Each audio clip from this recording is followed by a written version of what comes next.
என்னை வீணை காணன் என்பார், ஏழு செய் மன்னன் என்பார், முற்று துறந்தவன் என்பார், முழுவதும் கற்றவன் என்பார், லோக சஞ்சாரி என்பார், கலகப்பிரியன் என்பார். ஆம், நான் கலகம் என்ன விதையை விதைத்து விட்டாலே போதும், அது முளையாகி செடியாகி மரமாகி பூவாகி பிஞ்சாகி காயாகி கனியாகும் வரை என் சொல்லும் செயலும் அல்லும் பகலும் தொடர்ந்து கொண்டே இருக்கும். ஓய்வின்றி ஓசென்றி நல்லன வாழ அல்லன விட, இதுவே என் கழக குறிக்கோள். நானும் நாளுக்கு ஒரு கழகம் செய்யாவிட்டால் நாரன் என்னுடைய நெஞ்சம் நிம்மதியாது. இன்று என் கழக பசிக்கு கிடைக்க வேண்டுமே இறை, அதுதானே முறை. இல்லையே என் கழக பணிக்கு வர கரை இவருடைய பேருக்கு பெரும் குறை.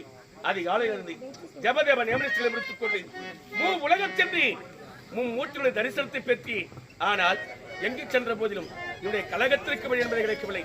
ஆனால் நானும் ஓர் நாளைக்கு ஒரு கழகத்தை செய்யாவிடி என் சிரமானது 1000 சுக்குநூறாக வெடிக்க வேண்டும் என்று என் தமையன் தக்கன் கொடுத்த சாபம் சிறமையில் காத்துக் கொண்டிருக்கிறது. ஆகினால் இன்று எங்கு சென்றால் இவருடைய கழகத்திற்கு வழி கிடைக்கும் என்பதை என்னுடைய ஆண்டவை தானிக்கின்றேன்.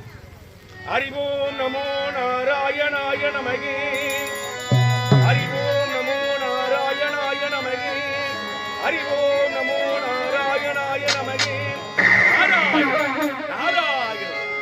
ஆண்டுரங்கா பக்தவச்சலா பரந்தாமா பார்க்கடல் ஏசா, என்னே பெருமை என்னே பெருமை.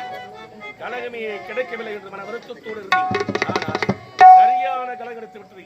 இப்பொழுது பூலோகத்திலே மதிமதினாபுரி நாடு ராஜேந்திர மன்னனை சந்தித்தால் இந்த கழகத்திற்கு சரியான வருகிறேன். இப்பொழுது செல்கிறேன், ராஜேந்திர மன்னனை சந்திக்கிறேன். நமோ நாராயண நாராயண. நான் பாடவா தமிழ் காவியம்.